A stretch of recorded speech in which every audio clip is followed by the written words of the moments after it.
You're listening to the Pace Radio Network here at paceradio.net. The opinions of the individuals during this broadcast are their own and may not be the opinions of their group or other organizations they may be involved with. All medical advice during our broadcast is not a medical opinion and should be checked with your medical physician.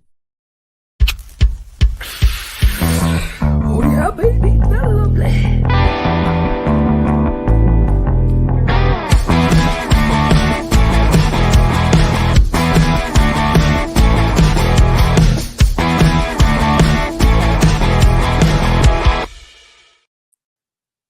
Good morning. It's April the 3rd, 2023, and welcome to Psychedelics and Cannabis Educational News. We're live here from the Legacy420.com news desk here at paceradio.net and cbgtv.com. Good morning, Rev Kelly. How are you doing this morning? Good morning. Good Monday morning. I'm good. I'm really good. It's spring outside. It's spring inside. We're happy today. Yes, it is. Yeah, and the water is flowing because the snow is melting and the basements are flooding. No, that's bad. Yeah, you know. So you get all rested up after the expo? Yeah, that was a long weekend. All rested up. Missed last week resting. Yeah. Yeah, and then you went right from doing the expo, you turned around, you jumped right into something else in Toronto on the Danforth. That's right. We did a nug swap this weekend and a community event to give back to the food bank, to the Food Insecure for Feed It Forward. And they collected bin after bin. I think there was probably 200 or 300 pounds of food that were collected in one night. Just the Nice. community really came together for this. So had to do it, Al. Had to do it. I'm going to rest now. You know, you're doing something for the community. It helps, puts a better light on the cannabis community. Yeah. Seeing that we're helping people in need. Yeah. Like And the place was fantastic. Growers World on the Danforth. They call it the Danforth. Al, I'm going to take you there. I actually sat in there and said that to my husband. I said, I need to bring Al Graham here. Al Graham would love All this right. place. Yep. I'm Good stuff. We'll have to go for a road tour. I can see that happening. All right. Good. Well, shall we get started with the news? All right. First story up comes to us from the Times columnist in BC, and the headline reads, Victoria Cannabis Buyers Club to sue governments after raid. Oh, I'm cheering them on. The Victoria Cannabis Buyers Club plans to file an injunction and a lawsuit against the provincial government following a raid of the club's products. Club founder Ted Smith estimates between $80,000 to $100,000 worth of product was taken on March the 23rd by the Community Safety Unit, which is an agency that goes after cannabis people. It's basically why it's not called the Cannabis Surrender Unit or something. I don't know, but yeah. Yep. $33,000 in cash was also seized. $19,000 in GST and payroll taxes. Legitimate stuff here. Exactly. The club plans to file a lawsuit against provincial and federal governments because of the raid and apply for an injunction to ask for an end to enforcement while the suit is ongoing, Smith says. In the meantime, we are very vulnerable. So sad. It's Canada's oldest compassion club, and it's openly sold cannabis products since 1996 as medicine. The club contravenes current law, which does not allow for storefronts to sell medical products, and Health Canada has a 10 milligram THC limit on edibles. Yeah, and then the club says that limit is inadequate for many people with chronic pain. Ted says that we will not stop supplying those medicines that have been keeping people alive for a long time. Now, many find ordering medical cannabis online inaccessible. It doesn't allow patients to ask questions of those with the expertise, Smith says. There's been a lot of fear and anxiety, and members worried, and the club was shut down. Now, Smith said that he and staff are committed to providing cannabis products despite potential future raids. Oh, I lost the spot. I moved. There we go. Okay, good. I found it. Mark Miller, a stroke survivor, said he would be in pain constantly without the variety of products, salves, ointments, edible products, and more. An offer that provided relief from his spasms. A member for 20 years, Margaret Lang says the club's products are the only thing that help her sleep. Wow, 20 years saying, Mhm. let us get our medicine. My God. Now, Smith is bracing for more raids. He says that this has been a very long struggle for decades. Yes, it sure has been. The fine was imposed following an inspection in May of 2019 and raids at the unlicensed nonprofit dispensary in November 2019, July in 2020. And that was the Ted and the club was fined a total of $6.5 million. Wow. So now they're going to take them to court. And I think, didn't we report that they've got a good lawyer out there representing them in another show? Yeah, Yeah, earlier. I feel like Yeah. that. So it sounds like they've got some help at least. And, everybody's rooting for them to win. Maybe this will Yes, yeah, yeah, in the yeah. courts. Jack Lloyd. That's who it Um, is. yeah, we run a promo here on the network for that Yes. for the funds. Letting people know where they can donate money to. So Who important. knows? Maybe to run today during break. So, Yes. all right, on to our next story coming from Muggleheads, and that is that the Dutch government establishes the MDMA Research Commission. Wow, that's Do they so have one on cannabis? interesting. I don't know, but Yeah, that's very interesting. They're going to be yeah, looking at the risks and the benefits for society and the potential value as a therapy. yeah. Exactly. And last Tuesday, the Netherlands University of Groningen announced that it was appointing Bridget Tobes as the chair of the new Dutch State Commission on MDMA. Tobes is a law professor and a scientific director at the European Institution. Now, the news follows the Minister of Health, Welfare and Sport of the Netherlands, Ernst Kuipers, attending the presentation of a report entitled Therapeutic Applications of Psychedelics from the research foundation Zon MW at the University of Medical Center Groningen on March 6th. Coopers initially started developing an interest in the potential of psychedelics last year and said the Netherlands can play a pioneering role in developing the right frameworks, limiting potential risk, and designing training programs. The report discusses the current landscape for psychedelic assisted therapy, target populations that could benefit the most from it, as well as difficulties with scientific research in the field of clinical psychedelics. It also talks about the development of certified educational institutions that would help set the standard for the quality of psychedelics therapies. The council has proposed by Coopers and approved by the Dutch Council of Ministers last month or this month. It will act as an independent advisory body and provide unbiased insights and recommendations to the council, according to the nonprofit European Psychedelics Research Organization, Open Foundation. The Commission has been tasked with evaluating the advantages and disadvantages of using MDMA for medical purposes, and its analysis will be a multidisciplinary assessment of possible risks of human health and the prevention of those risks. It will be providing its findings to the Dutch cabinet by the end of January next year. Well, I'm glad that they included the word the advantages. Yeah. Yeah. Yeah. Yeah. Open Foundation says it established the approximately 200,000 people in the Netherlands suffer from severe psychiatric disorders such as post-traumatic stress disorder and treatment-resistant depression. There are indications that MDMA could help patients, trauma patients, for instance. The State Commission compromises a very broad base encompassing a wide range of expertise, says Tobes. Now, other members of the commission will include Wim van de Brink, a bunch of names here, of addiction and psychiatry at the Academic Medical Center of the University of Amsterdam. Eric Venteman and Martha de Jong, the senior project leader of drug prevention at the Timbos Institute. Yeah, looks like that's the end of the Yeah. article. It goes on to something else after that. Okay. But yeah. Forward Those sometimes thinking. those. That's so nice to see. Yeah, it's more research. People are always saying, "Oh, you need more research. You need more research." So it's good to see that it's happening so quickly Yeah, compared to where the cannabis end came in when it comes to absolutely. people So were saying we needed. need the research, but then they weren't really getting involved in getting it done. Whereas now people are doing this on the psychedelic end, so it's good Right. to it's good.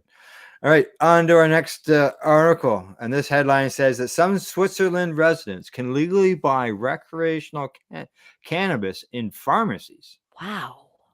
In pharmacies.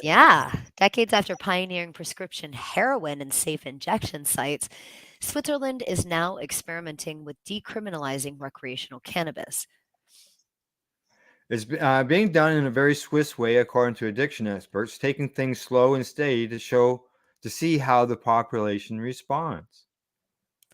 Currently, cannabis is legal for medical use in the country, but only in extreme cases, such as pain relief for cancer patients. In 2021, around 70% of the population supported liberalizing cannabis laws, up from 58% 3 years earlier, according to the Swiss Health Ministry. Like 70% that Wow. say, let's change the laws, so let's Yeah, do it. let's do it. Yeah. Now, the federal government has now authorized trials to take place over the coming decade to experiment with decriminalizing recreational cannabis, taking small steps like it did 4 years before introducing prescribed heroin in the 1990s. Switzerland has gone in a different direction than a more direct route to legalization, as in some U.S. states, Canada, and Norway. And of course, he goes on to say, I prefer that as a scientist because the idea would be that studies be done first to get certain results and design specific regulatory models based on these results. And that's from Mark Walter, who's a professor of psychiatry at the University of Basel. Now, some 400 participants aged 18 to 76 have been selected among thousands of applicants for the first trial in the city of Basel. They can now purchase cannabis in 9 pharmacies, taking part in the 2-year pilot. Hmm. Yeah, other major Swiss cities, including Zurich, Geneva, and Louisiana, are planning to launch similar trials. People are happy. Since the first day they could buy it legally, says Lucas Meister, a pharmacist at one of the participating pharmacies. It's a really long time for a pilot. Like it's going to be 2 years from It now before they is. make any concrete decisions. Now, Paul, Yeah. a 42-year-old local resident who asked that his last name not be published, is one of the participants. He said he's been buying his drug of choice on the street from weird people or criminals for the last 25 years. I love that. He, he says he likes this much better. But I just find it strange it's recreational being dispensed at a medical location. Right. Yeah. That's what I just find weird about it. What's going on there? Yeah. It's a long story, so I don't know if we want to finish that up or not, but I've taken it off the screen. Yeah. What I'm curious as well from that reading that story is they said that they allowed people to access to prescribed heroin since the 1990s. So, I like, know. What? that's like, 25 years ago. So, like, how is that working Yeah. out? Just that because here Yeah. in How's that working North out? America, we're having an opioid, situation. What are we using prescribed heroin for? Is what I'm wondering. When I read that, I was like, why do we need that? What's Well, what's see, that because for? opiate drugs, opiates are based or similar to the heroin because it's from the poppy plant. Yeah, yeah. I don't know. Right? Pain, I guess, pain Yeah. relief. Yeah, substitution. Yeah. So Okay. that's okay. On to our next story. I'll just get it brought up here first. I was when I saw this headline, I went, "Oh, really? This is interesting. Gotta read Here more we about that." go. And the headline Yeah. says that the Marleys launched first global um, uh, brand on mushrooms, functional mushroom brand. Yeah. They've partnered with Silo Wellness, which is a leading global psychedelics company, to launch Marley One. It's the first global functional and psychedelic mushroom brand. Yeah, the announcement was made during the launch of the first Marley Natural Dispensary in Jamaica at the Bob Marley Museum on Hope Road in St. Andrew, and this was last Tuesday. Wow. The researcher behind the brand, CEO of Marley One and Silo Wellness, Douglas Gordon, explained to the Jamaican Observer that the brand is really an opportunity to help people who are suffering from mental health issues with the use of psychedelics, which have powerful mental health powers. So what does it do to help us to regenerate some of the nerve endings in our brains and also to redirect and interpret trauma? Get the words out. According to what Gordon says. Now, the brand to be launched in the next 2 months will kickstart with 5 products: one mind, one flow, one body, one harmony, and one rest, which will include a range of functional mushroom tinctures. Psilocybin or magic mushrooms are naturally occurring and are consumed for their hallucinogenic effects. The need for the functional mushroom brand arose after research by Silo Wellness showed that, from a mental health perspective, the solutions that are there do not work. They, pharmaceuticals, acknowledge that it does not help 30% of the people that need them, Gordon told the Caribbean Business Report. He further explained that as the world progresses, natural medicines are now replacing some of the synthetic pharmaceuticals that people have been relying on for years. Saying it's really very invigorating to know that we can give people natural products that have been servicing people for hundreds and thousands of years.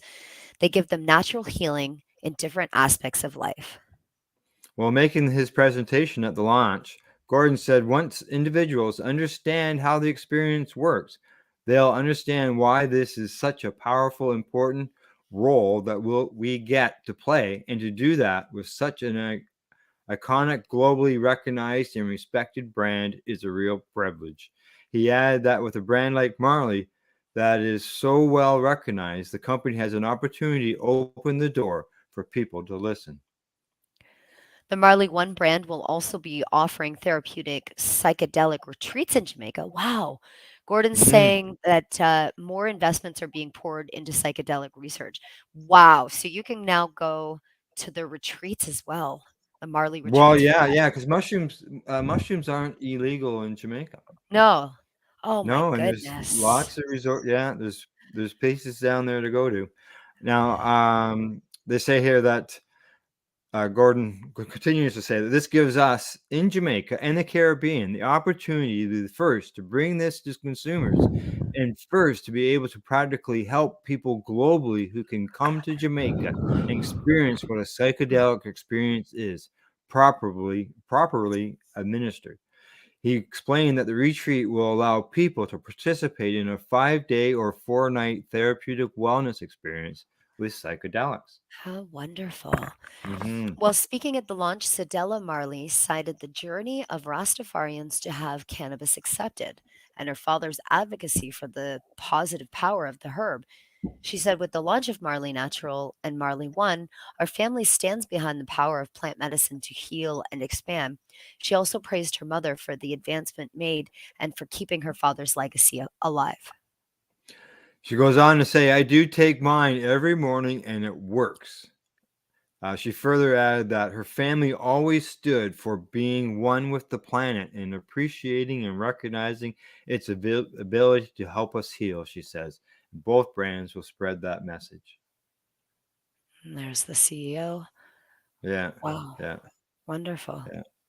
So there you That's a go. great story. That's so wonderful.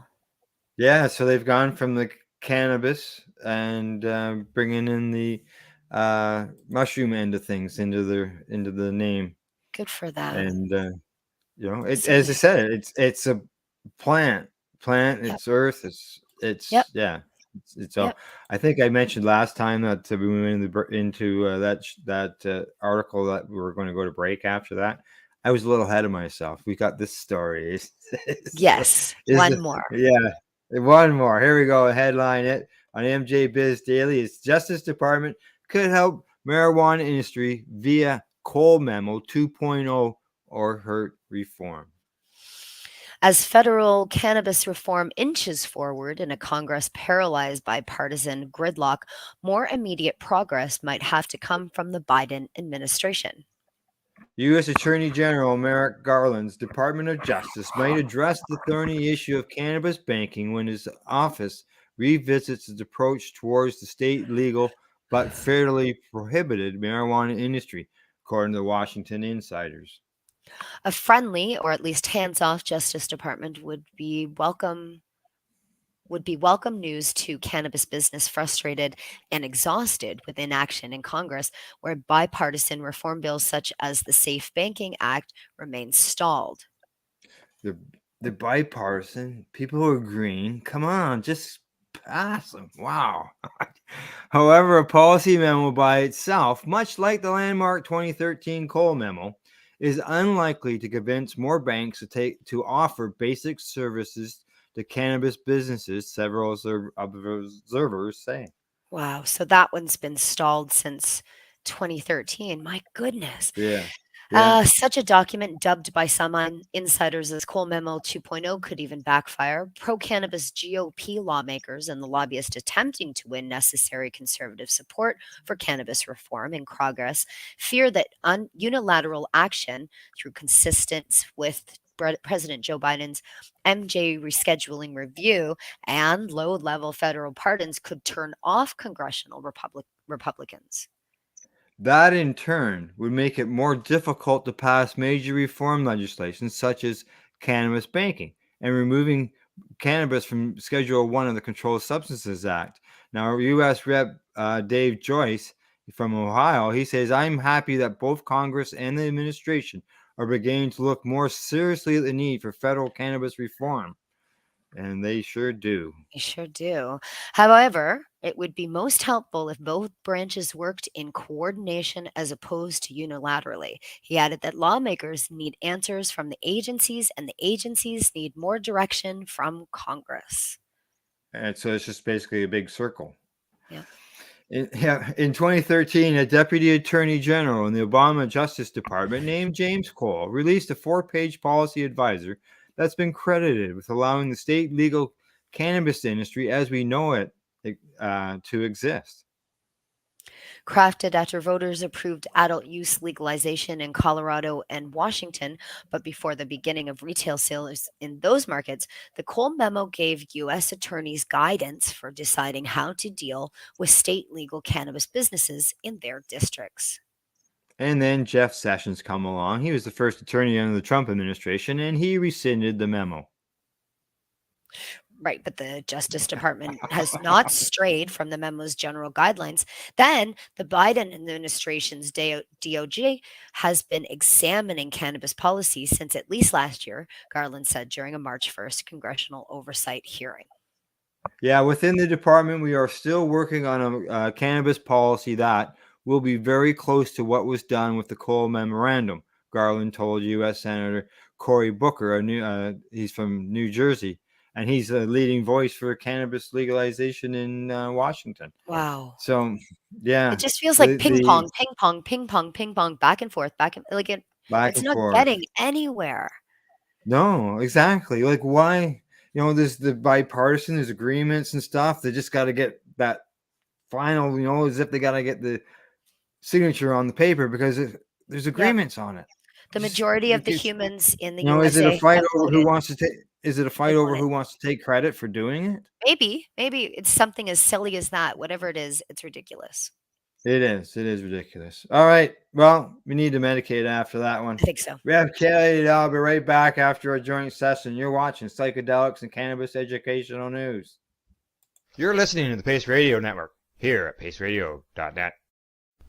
In February of 2022, the Victoria Cannabis Buyers Club and Ted Smith were fined $6.5 million. This for helping 8,500 patients with access to medical cannabis. In our interview with Ted, he spoke to us about how people can donate to help in an upcoming court challenge. And here is part of that interview. From what I've seen lately, I believe that you've got something that you're trying to do as far as fundraising to deal with this next court challenge. For now, people can write checks directly to Jack Lloyd Law Corporation or send e-transfers to save the VCBC at gmail.com. I guess those are the two easiest ways for people to help right now. What do you find at paceradio.net? People advocating cannabis education. Enjoy the buzz of legalization with Campbellford Lifestyle Shop. From lights to plant nutrients, books, consumption accessories, and more, we've got all your basics to grow or consume cannabis. Visit our info center or take a look at our piercing services and body jewelry, now available in-store through Campbellford Lifestyle Shop, 17 Bridge Street West, Campbellford.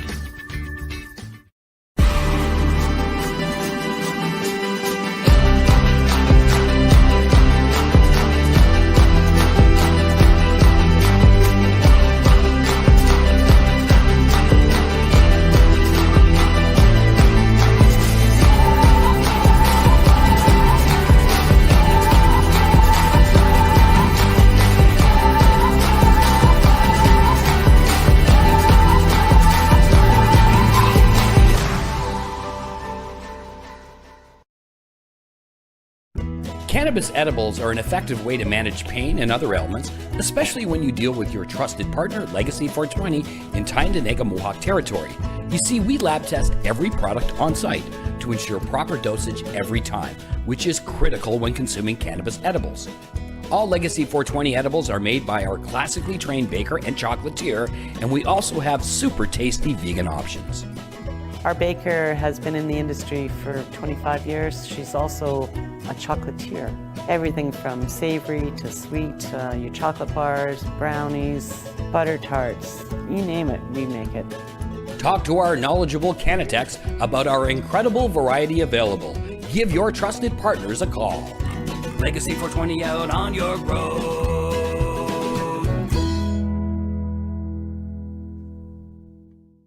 You're listening to the Pace Radio Network here at paceradio.net.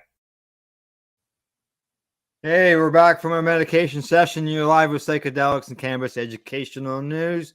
Well, Rev Kelly, you got what? 1, 2, 3, 4, 5 more stories to get done. I think we'll get all the stories in the second half. No problem at all.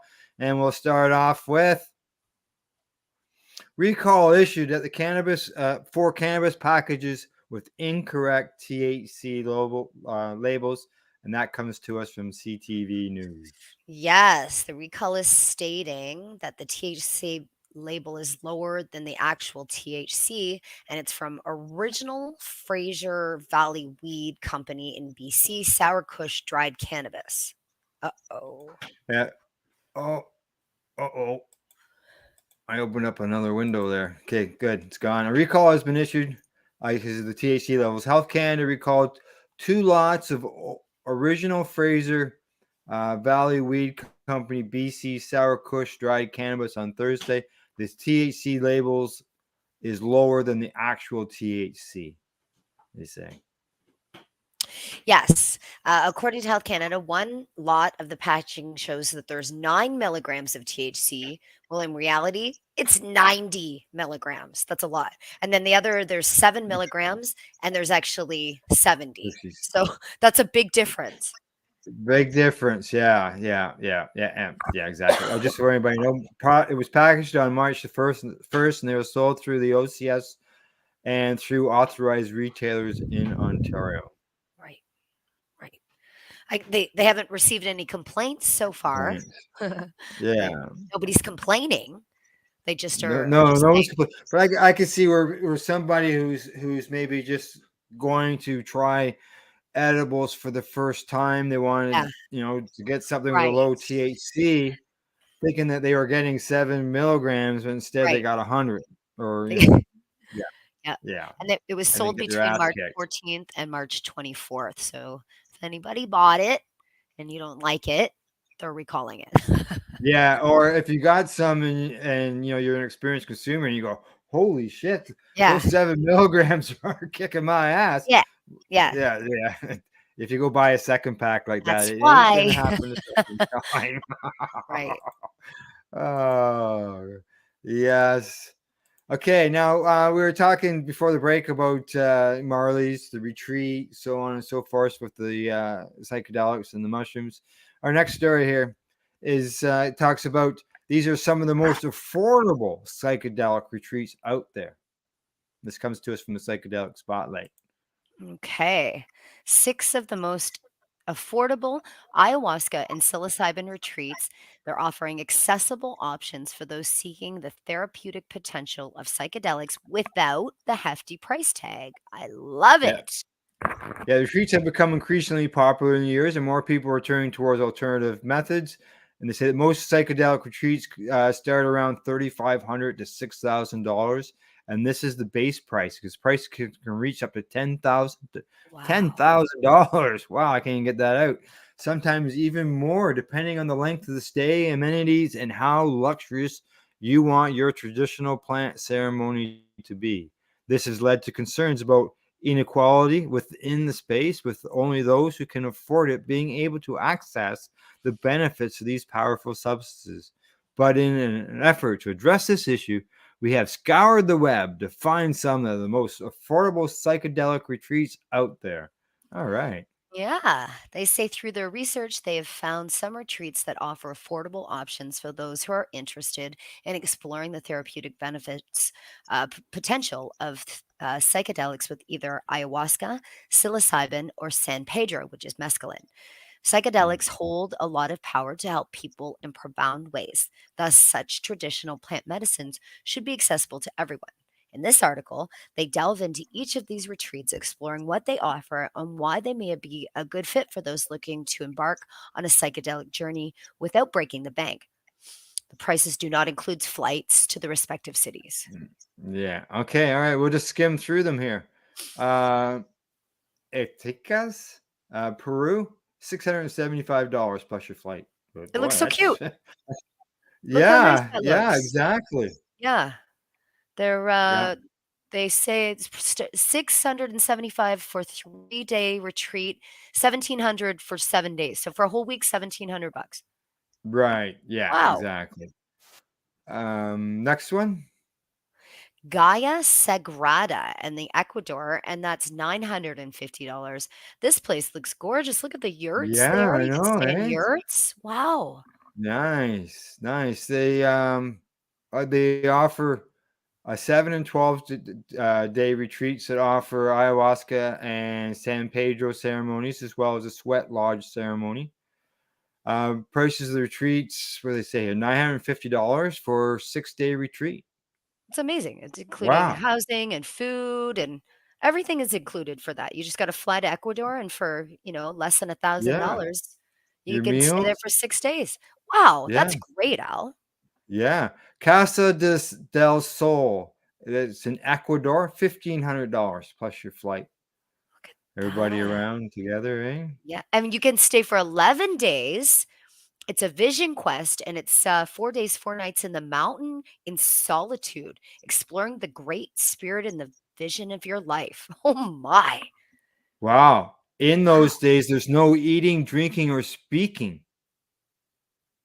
Wow. Wow. For 4 days in the mountains. Whew. Ooh. I don't think I Wow. could stop talking for that long, Al. I think they'd kick me out. Get off our mountain. It's true. Okay, next one. Mycelia, Jamaica. Mycelia, that's gorgeous. It's less than $2,000, 1,995. Yeah. 4-day weekend getaway, like you say. It's near Ocho Rios. Nahu Rea. It's in Peru. Yeah, $1,400 plus your yeah, trip down. 1,400. Look at that. I Yeah. really like these pictures. It looks like they'd Yeah. have a good time. There's 3 different price levels. 7 days, $1,400. 11 Yeah. days is $1,800, and extended for a month, $3,900. Wow. Mhm. You could stay there for a whole month for less than Correct. $4,000. Wow. And the next one's Yeah. in Jamaica. We were talking about Marley earlier. You can go to Yeah. Jamaica. Special cases only, it says here, for $350 and generally around $2,300 at the Atman Yeah. Retreat. I'm just trying. Okay, there we go. It says prices start at $22.95 with the low income option priced at $350, which is allotted to those with limited financial I love means. that. Yeah, there you Wow. go. That's like a compassion. Yeah, compassion, somebody that really needs help Yeah. to get well, and they'll do it for that. That's beautiful. So there you go. Yeah, this is a great Some article. low cost retreats. Yeah, wonderful. And if you're, obviously, usually somebody's, you're dealing with those things quite often. They're patients, Sure, and there's sure. people who aren't working. So Right, $350. right. Bravo to them. Yeah, yeah, it's good of them to do that. Okay, on to our next story. And this one comes to us from the Niagara Falls Review, and it says house arrest for Niagara mom after 4-year-old daughter fell into a coma after ingesting cannabis edibles. Yeah, this one's scary. Ooh. She was arrested. The mother was arrested after the 4-year-old daughter fell into a coma, ingesting multiple cannabis edibles and she's now been placed on house arrest. Oh, I'm locked out. Me too. Yeah, the young girl's Oh, 13-year-old sibling also suffered medical complication. Yeah, she ate almost 2 dozen gummies. wow. Wow.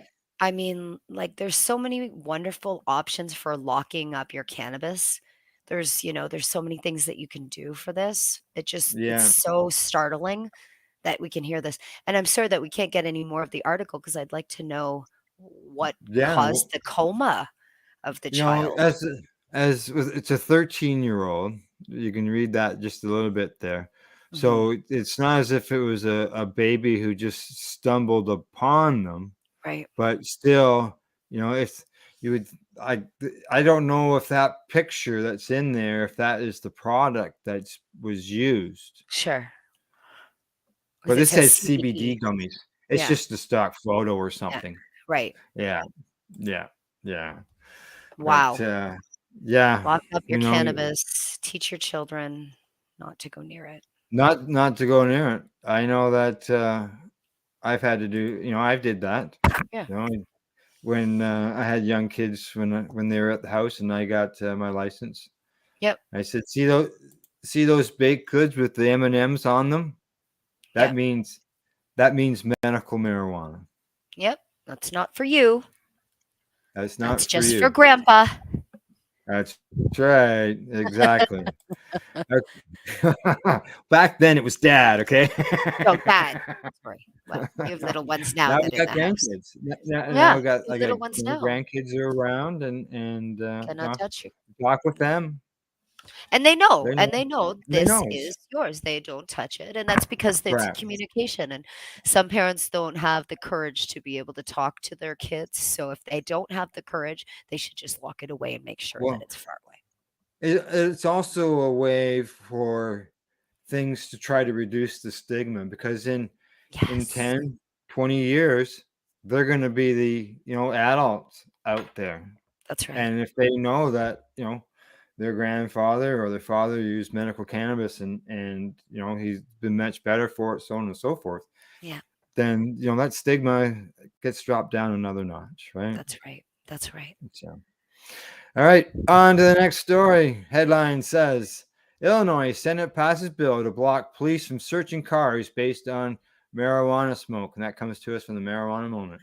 Excellent. I like that. The Illinois Mhm. Senate has approved legislation that would prevent the smell of cannabis from being used as a probable cause to search a vehicle or its passengers. Yeah, the Senate voted 33 to 20 on Thursday to pass the bill, SB 125.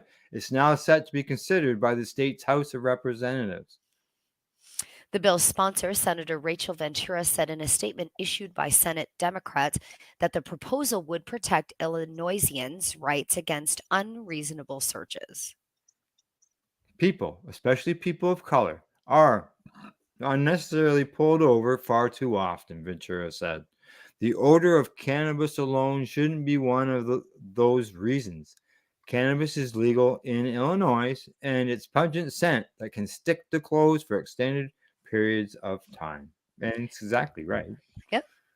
The release from Senate Democrats notes the bill was a response to a Will County court case in which a defendant was pulled over and arrested after the officer detected a strong odor of burnt cannabis emanating from the vehicle. The defendant said someone had smoked cannabis in the car a long time ago. Yeah, the bill would not change the state's laws around impaired driving. Operating a motor vehicle under the influence of cannabis would still remain illegal. The striking amendment from Ventura that was approved on the Senate floor Thursday replaced the bill's language as it was originally introduced in January. As passed by the body, the bill says that if a motor vehicle is driven or occupied by an individual 21 years of age or over, the odor of burnt or raw cannabis in a motor vehicle by itself shall not constitute probable cause for the search of the motor vehicle, vehicle operator, or passengers in the vehicle. Wow. There you go. Big time. Yep. Nice to see that. You know, Yep. yeah, because the fact that, as they said, that guy could have been at a spot, didn't consume, but the smell was on his clothes, Right. and then gets into the car. Yep. And gets busted for it, right? Right. Yep. Or maybe he was So, in a place where they consume in a home. Maybe they consume that and it's got into their clothes, right? Maybe they don't even yeah, consume it all. They just live in a home that does, right? yeah. Who's to say? That's not Who's to fair. say? Exactly. Exactly. All right, on to our last article. And it says, we ask, can you bring weed on a cruise? What do you think? Traveling has always come with complications. Our way, by the way, concierge column. Oh, I'm reading that. I'm reading the wrong one. Let's try again. As more states legalize recreational or medical cannabis, we wanted to address a question many travelers have. Can you bring weed on a cruise? Can you? Cruise ships are known for offering their passengers a sizzling array of choices, dozens of restaurants and bars, constant activities, shore excursions galore. But when it comes to one particular indulgence, cannabis, there is no option but to leave it behind. Possession of cannabis is illegal under federal law, and cruise lines have to follow federal regulations. As a result, they don't allow any type of cannabis products on board, similar to the rules around cannabis and flying. That applies even if a ship is departing from a state like Washington, where recreational cannabis is legal, and going somewhere like Alaska, where the substance is also allowed. So, this is an American article, of course. Yeah. While cruise ships sail around the world, the industry is biggest in North America, which is why major operators focus on U.S. laws. But lines based on in other global destinations also don't allow cannabis. Saying, in case there's any confusion, let me remind guests that while cannabis and cannabis products may be legal in some states, we are required to follow federal law irrespective of the law in the state which you may be boarding your ship. That comes from Carnival Cruise Line President Christine Duffy in a video address last month. Carnival is one of the world's largest cruise lines. Medical cannabis is also not allowed again, even if it's legal in the state where the cruise departs. Florida, home of some of the world's busiest cruise ports, allows the use of medical cannabis, but that doesn't translate to ships leaving from those ports. While certain CBD products used for medical purposes may be legal in the US, they are not legal in the ports we visit and therefore are also considered prohibited items. Carnival said in its smoking policy, guests will need to consult with their physician for other suitable alternatives. Oh my God. So could they have a Delta 8 edible? Wow, I don't know. Yeah, the rules are spelled out in the cruise line's codes of conduct. Ticket contracts policies are frequently asked questions. Disney Cruise Line, for example, specifies that any drug paraphernalia used for cannabis, or hemp is prohibited, as well as items that contain THC or cannabidiol, known as CBD. The operator says the rules are in place to comply with federal regulations in the U.S., as well as local laws and destinations that ships visit. See, here's another reason why the U.S. needs to legalize. You can't even bring your medicine to a cruise that you go on for 7 days. Wow. David Olson is a criminal defense attorney in West Palm Beach, Florida, said the person most likely to get caught is one who smokes or uses cannabis in a way that's obvious to others. He said others might not, it might be more discreet ways to bring products on board, such as oil cartridges or edibles. But it doesn't make it any less illegal, he says. Edibles or smokables, it doesn't matter. The rules are not limited to U.S.-based cruises. Carnival says cannabis is prohibited across its fleet, even ships that sail outside the country. Several river cruise lines that operate in Europe, including Uniworld, Amma Waterworlds, Avalon, and Viking, told the Washington Post that cannabis is not allowed on board. In its contract for non-U.S. ports, Viking, which operates ocean, river, and expedition cruises, points out that cannabis and CBD oil are strictly prohibited in many jurisdictions visited and on all ships and at all times, as well as during shore excursions, regardless of local laws. What? Yeah. So you can't even go to a place and that docks that has cannabis and consume it and get back on? I don't like this. Yeah, it says as well as during shore excursions. Correct. Yeah. Oh, wow. And now, before a cruise, passengers and their bags go through security screening at the ports. Bags may get additional inspection if anything is spotted that raises a red flag. Oh my gosh. Many operators warn that passengers who violate drug laws can be prohibited from boarding a ship.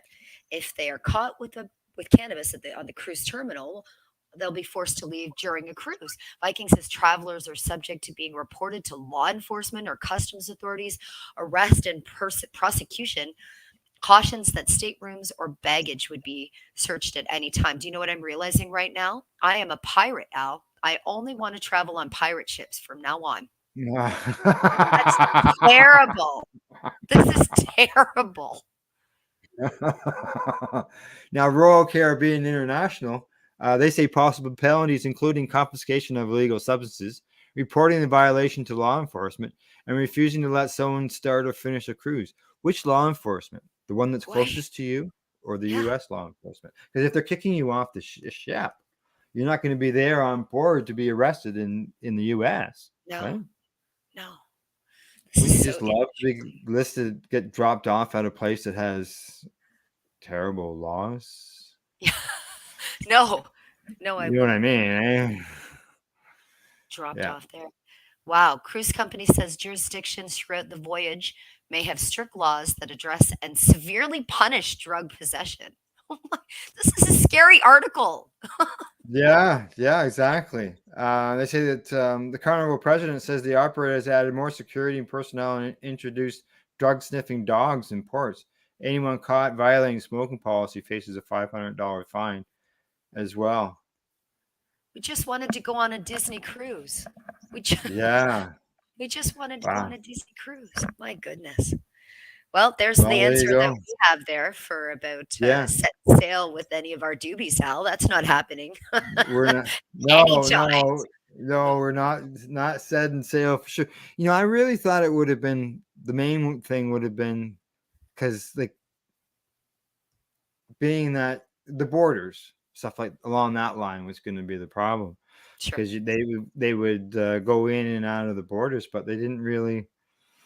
It's just, I guess maybe they look at it as easier to eliminate it completely. That way they don't have to deal with all the different locations that they go to when it comes to the laws.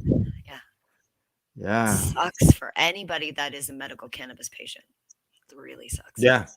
Yeah, exactly. It would. There's no doubt about that. So, all right. Well, we're done early. We're done early. We flew through 10 stories already. I thought, did we miss one? No, didn't miss any. So, just quickly, you did the Danforth last week. You got something going on this week or what? Oh, planning 420. Just doing a little bit of 420 planning with the CCTA, with the Cannabis Tourism Alliance. So nice. We'll see what happens with that. Yeah. What about you? You got 420 plans? It might be dinner with Gail. Of course, it's your wedding anniversary. Their wedding anniversary, correct. Number 38, by the way. Yeah. Long lifetime. Yeah. You know, we were married 18 years before we even realized what we had done. Right. 420. You So just never funny. know. Cannabis Carnival at the end of the month, or Temple at the end of the month. At the end of the month, April 30th, coming up. All right. Details coming soon. Nug swap. We'll do another nug swap. Okay, sounds good. I know that Mr. Squishy will be there. Yay! Keep things squishing. All right. Well, other than that, I guess that's it, eh? Yep. All right.